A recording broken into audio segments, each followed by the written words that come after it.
Então, Lucas 18, verso 9, vai dizer assim: Jesus também contou esta parábola para alguns que confiavam em si mesmo, por se considerarem justos, e desprezavam os outros. Eu estou lendo a NAA, se puder botar a NAA aí, não sei se vocês têm. 2 homens foram ao templo para orar, e um era fariseu e o outro era publicano.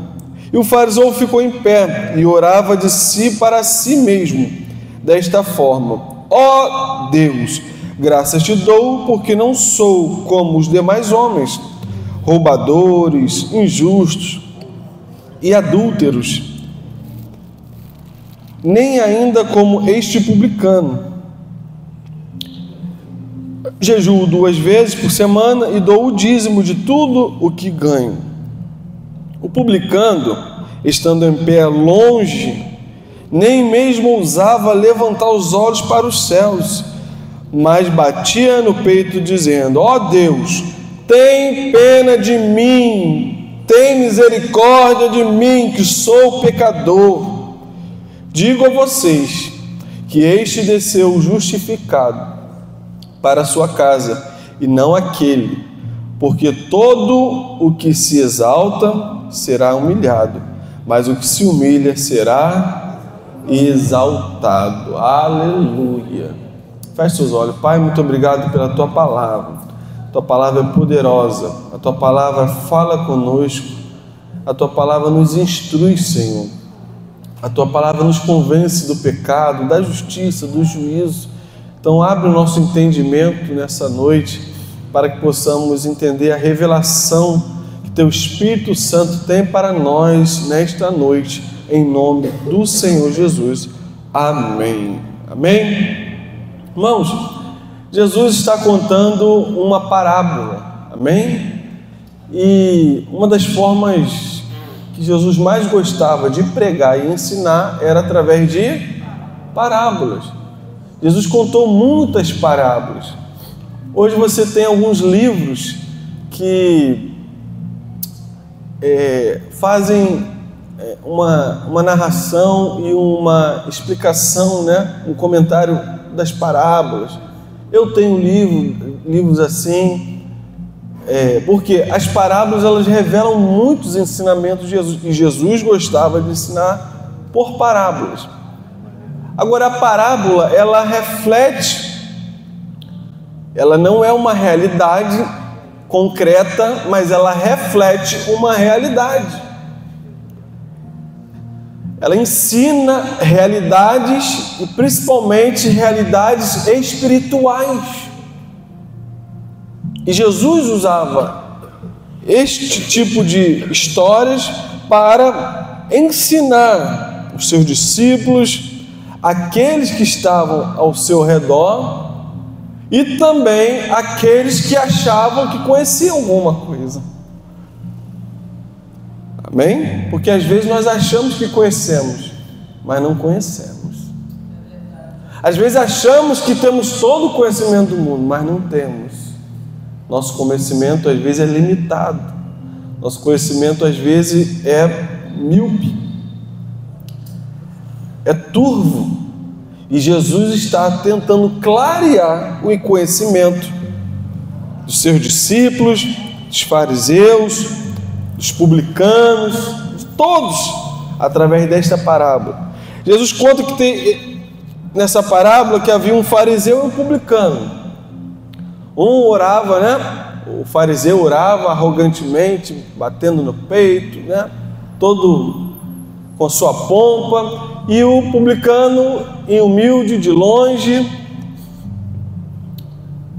humildemente, nem levantava os olhos para os céus, pedia misericórdia a Deus. E o que é um fariseu? O fariseu é um mestre da lei, alguém que estudava a lei, alguém que tinha um certo grau de influência na cultura judaica. Era uma espécie de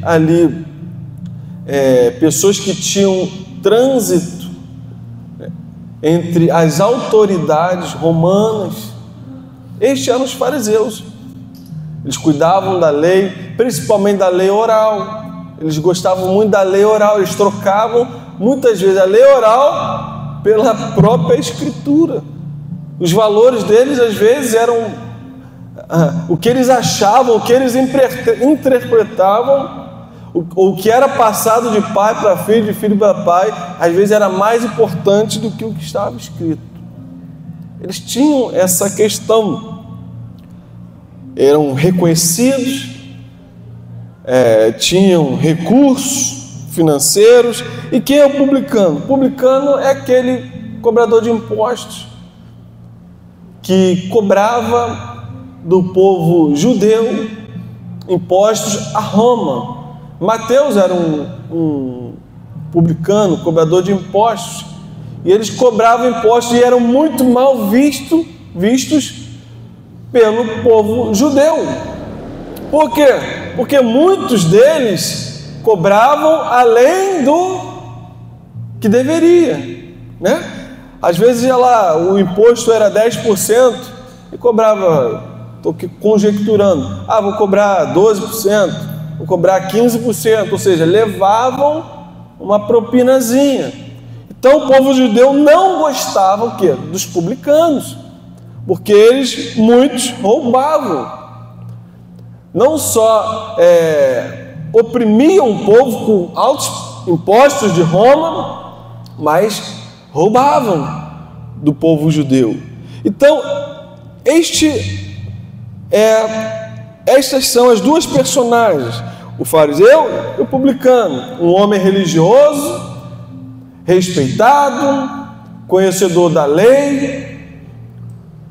da lei oral, cumpridor até certo ponto da lei, e o outro um publicano, talvez um roubador, um pecador, um miserável, odiado pelos judeus.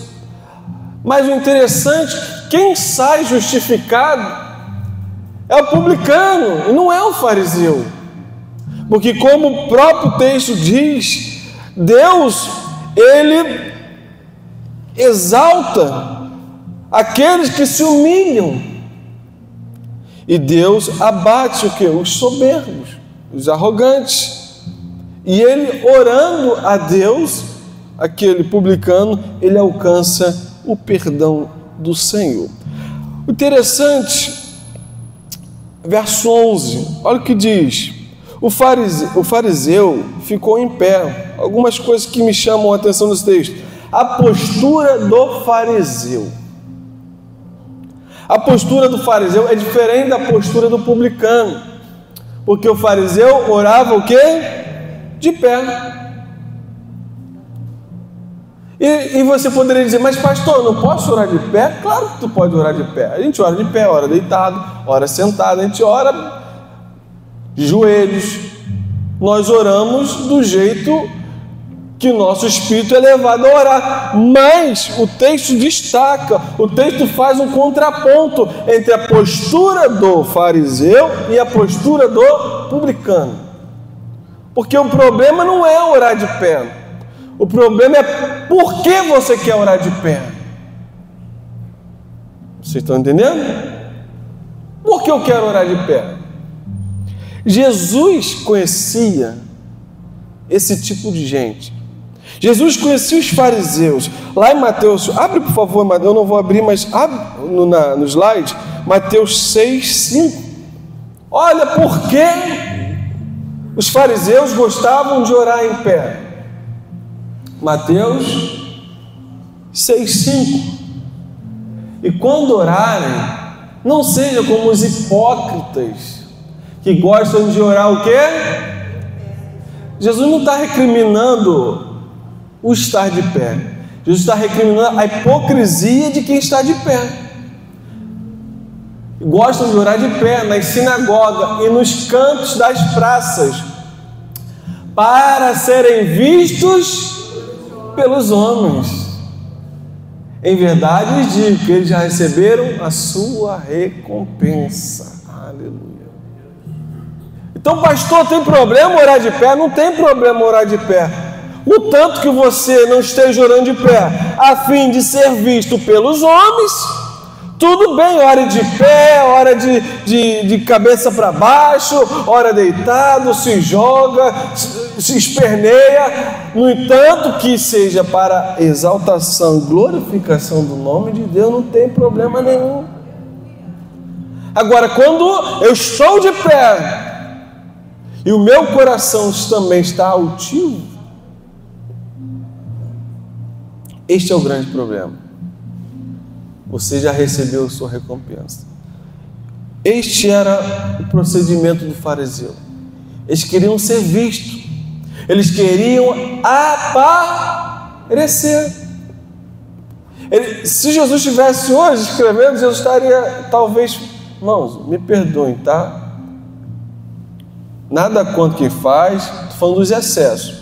Se Jesus estivesse hoje escrevendo, Jesus estaria falando assim: esses fariseus que ficam postando nos Instagrams da vida, nos YouTubes da vida, né? Nos Facebooks da vida. Meu irmão, Jesus ia falar assim mesmo.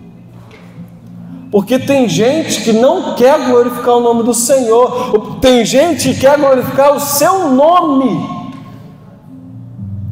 As pessoas postam, as pessoas querem views, querem likes, querem curtidas para a glória do seu nome, não para a glória de Deus. Jesus estaria usando esse tipo de parábola. Não adianta. Eu vou orar, eu vou buscar o Senhor. Aí está lá, buscando o Senhor. Está aqui, em santificação. Pá. Irmãos, pode fazer. Eu não faço. Porque oração é lugar de intimidade. Jesus já disse, nesse mesmo texto Jesus diz: quando orares, entra no teu quarto, aleluia. Entra no teu quarto, que o teu Pai em secreto te vê. Não precisa querer se amostrar, não precisa querer ficar de pé nos melhores lugares, nos cantos da praça, lugares para você ser visto. Jesus dá uma riqueza de detalhes. Eles queriam ficar em lugares estratégicos para serem vistos. Por isso que eu digo que se Jesus estivesse aqui hoje, eu tenho quase certeza que Jesus falaria de Instagram, Facebook, YouTube. Ele falaria que são lugares onde as pessoas querem ser vistas. Aleluia. Entra no teu quarto, fecha a tua porta, e o teu Pai em secreto te recompensará. Agora, irmãos, não estou julgando ninguém. Se a pessoa faz isso de coração, cada um vai dar conta de si. Cada um sabe se faz para a glória de Deus ou não. O fato é que tem pessoas que fazem para a sua própria glória, e tem pessoas que realmente fazem para glorificar o nome do Senhor. Como você tem orado? Qual a sua postura diante de Deus? Qual tem sido a nossa postura diante de Deus? Aí esses irmãos que querem orar, que querem ser vistos, que querem aparecer, que querem estar aqui na frente, aí você chama para uma vigília de oração, não aparece. Você chama para um culto de célula, não vai. Você chama para a escola bíblica, não vem. Aos cultos de quarta-feira, não vem. Mas muitos querem estar aqui e serem vistos pelos homens. Querem oportunidade. Fariseus.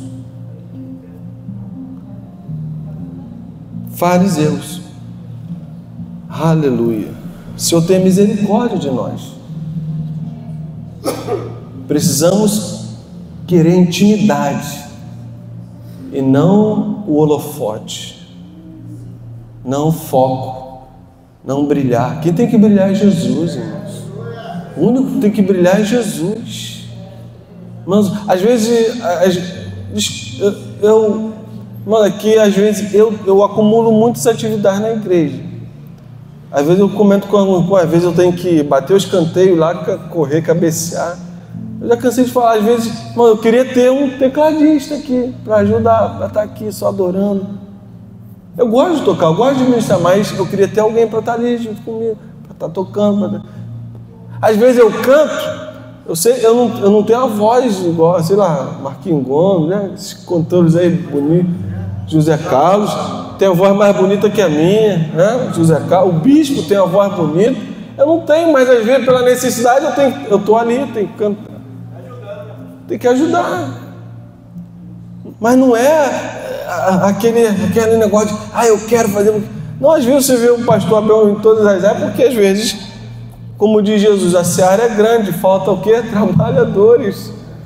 E aí a gente vem ter que, aí dá aula, aí prega, aí evangeliza, aí montação, desmontação, toca, ministra, faz isso, faz aquilo, faz manutenção, a gente faz de tudo um pouco.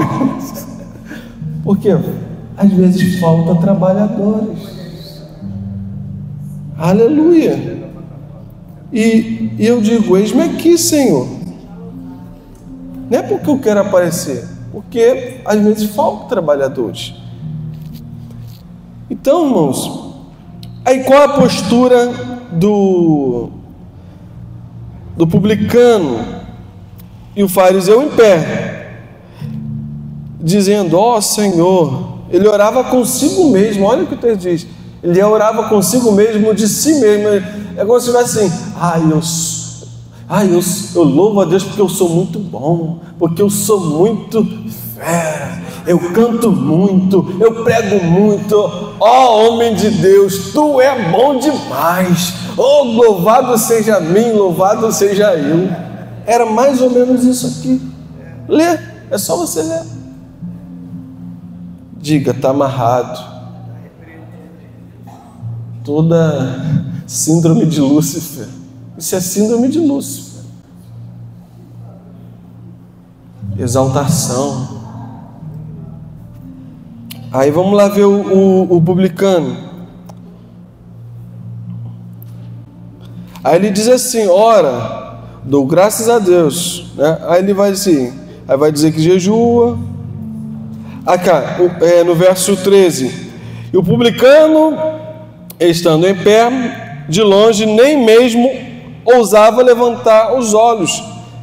O publicano, o que dá a entender? Que o fariseu não estava em algum lugar estratégico, talvez próximo ao templo, a porta do templo, um lugar de oração, ou talvez próximo a uma sinagoga,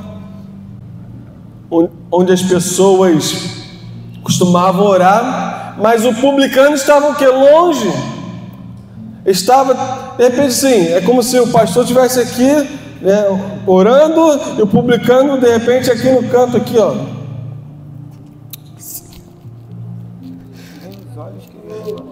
Se quebrantando na presença do Senhor. De longe.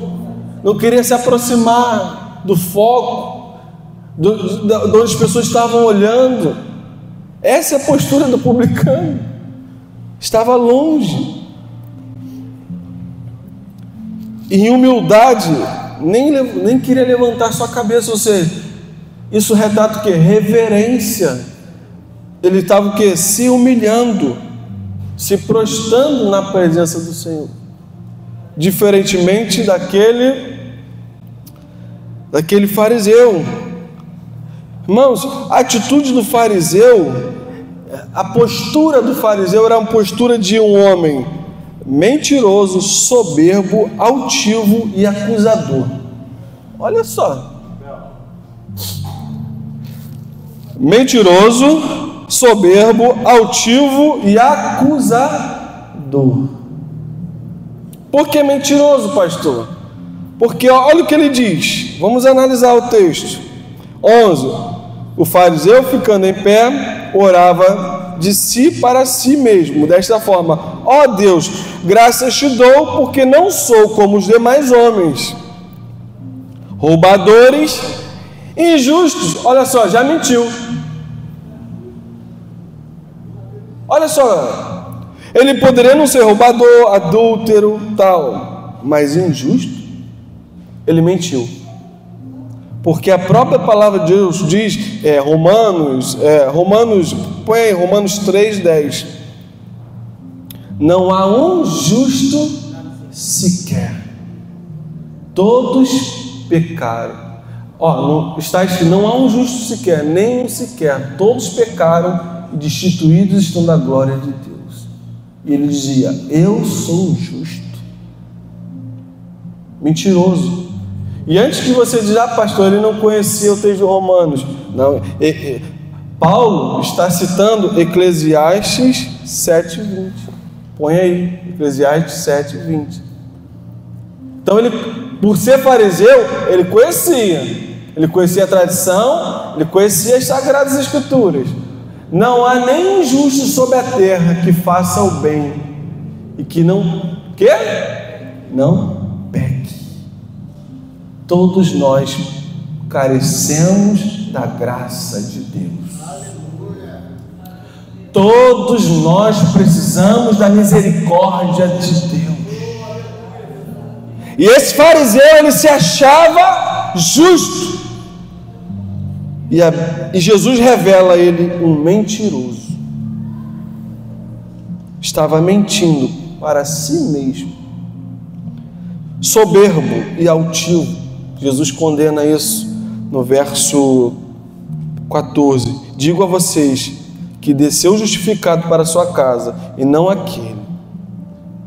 Porque todo aquele que se exalta, se vangloria, todo aquele jactancioso será humilhado. Então ele é soberbo, altivo. Ele achava que era alguma coisa, mas não era. E por último, que me chamou a atenção, ele é o quê? Um acusador. E ele diz, não sou injusto e adúltero, nem ainda como este publicano. Pai, né? Como se estivesse falando, Deus, eu não roubo, eu sou perfeitamente justo, eu não sou adúltero e nem sou como este publicano. Acusando o quê? O publicano. Ou seja, acusador. Olha a postura do fariseu: mentiroso, soberbo, altivo e acusador.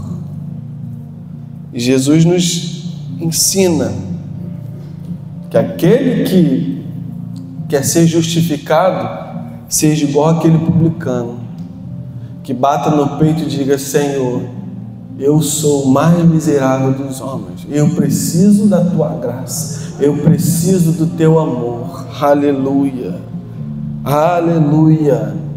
Nada que você faça pode te salvar. A salvação, toda boa dádiva e todo dom perfeito vem de Deus, não vem de você, é graça.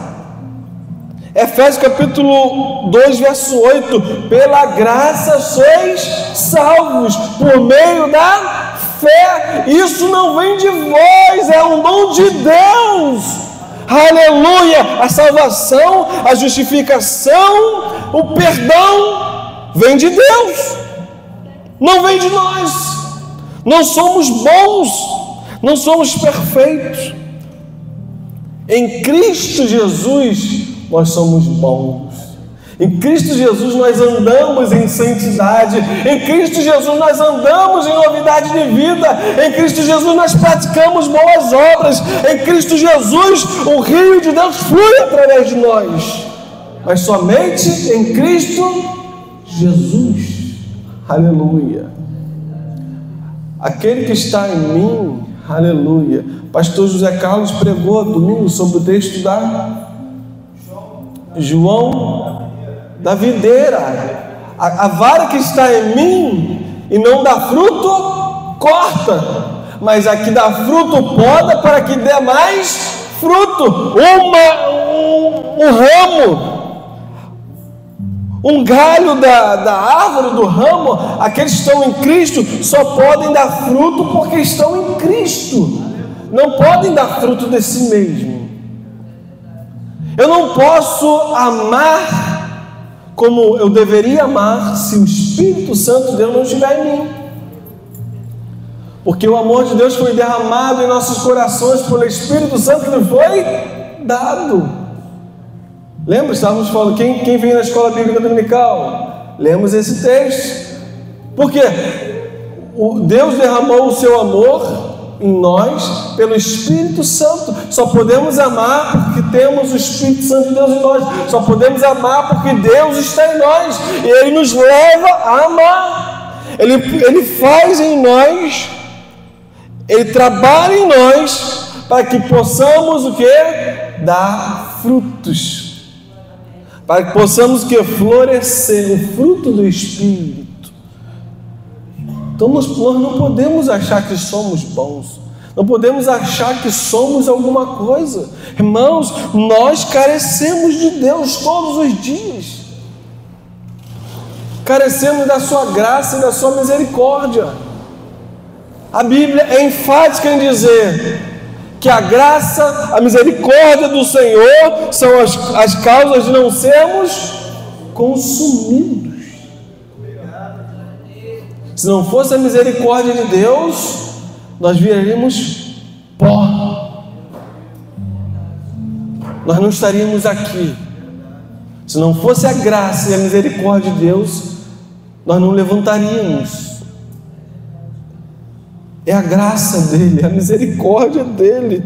E quando eu me deparo com isso, aí eu posso, quando eu olho para a minha vida, a Bíblia, a palavra de Deus, ela me revela quem realmente eu sou e quem realmente eu preciso ser.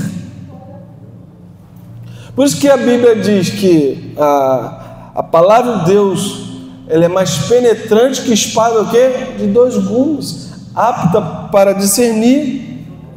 Ela penetra até a junta e medula, ela vai lá na alma, ou seja, ela esquadrinha a mente e intenção do coração do homem. Quando você começa a meditar na palavra, o Senhor te revela quem você é e quem você precisa ser. Aleluia. Ele te revela. Ele diz assim: tu ainda não está? Não, baixa essa bola. Precisa melhorar muito. Quando começa a ler ao Senhor, aí você, irmãos, outro dia eu chorei lendo aquele texto onde diz que todos vão dar conta diante de Deus no grande dia.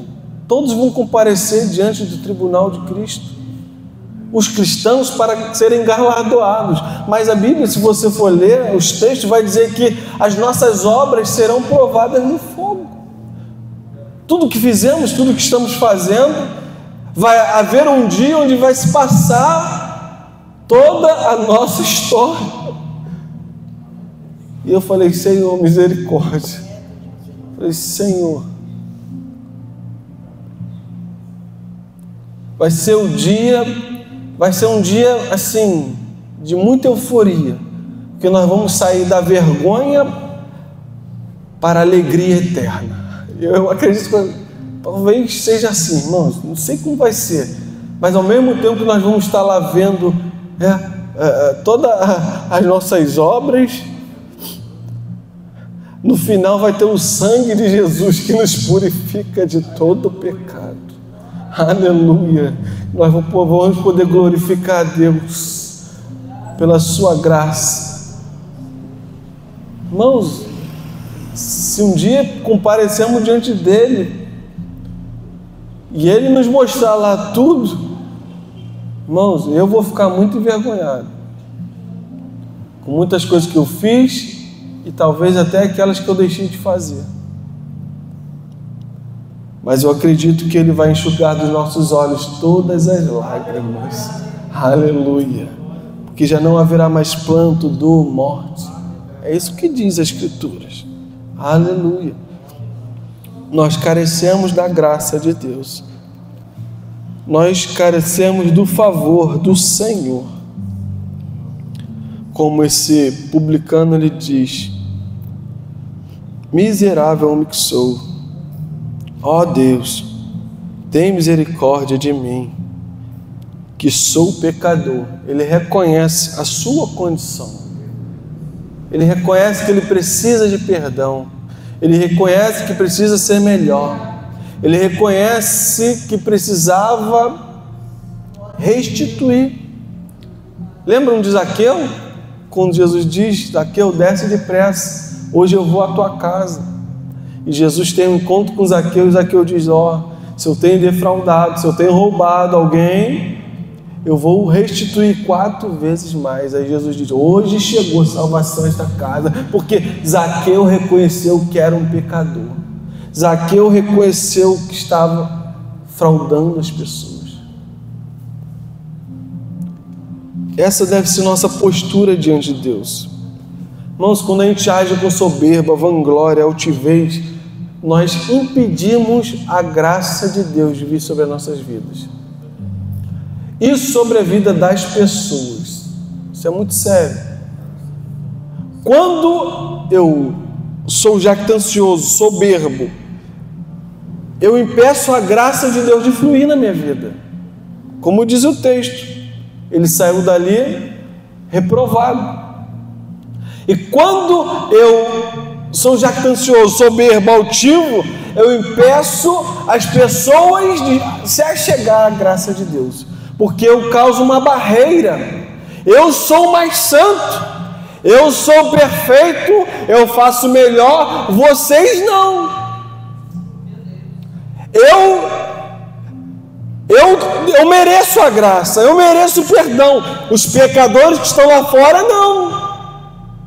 Então, cuidado com esse tipo de postura, de se achar: eu oro mais, eu prego mais, eu jejuo mais, eu evangelizo mais. Não. Cuidado, porque às vezes você pode se encher de tamanha soberba e você não enxergar um pecador ao seu lado querendo arrependimento, e você está condenando esse pecador, como esse fariseu fez. Eu não sou como esse pecador. Esse pecador, olha o termo pejorativo que ele usa: eu não sou como esse pecador. Irmãos, sem a graça de Deus, sem a misericórdia de Deus, nós somos os mais miseráveis desse mundo. Se não for o Espírito Santo nas nossas vidas, se não for o Espírito Santo de Deus em nós, nós cometemos todo tipo de maldade, como qualquer um que está cometendo lá fora. Se o Espírito Santo de Deus não estiver em mim, não estiver em você, você é tão ladrão como aqueles que estão lá em Brasília agora. Você é tão promíscuo quanto aqueles que estão lá fora agora. Você é tão mentiroso como aqueles que estão lá fora. Mas a graça do Senhor nos alcançou. Aleluia. A graça do Senhor te alcançou. Aleluia. E a graça do Senhor vai continuar nos alcançando todos os dias da nossa vida. Por isso que nós precisamos meditar na palavra do Senhor todos os dias, nos santificarmos, orarmos, jejuarmos e buscarmos a face do Senhor, para que venhamos andar no seu reto caminho. Aleluia. Feche os olhos, vamos orar, vamos buscar a graça do Senhor nessa hora. Vamos ficar de pé. Aleluia. Vamos buscar o favor do Senhor. Irmãos, nós não merecemos nada, mas o Senhor é bom.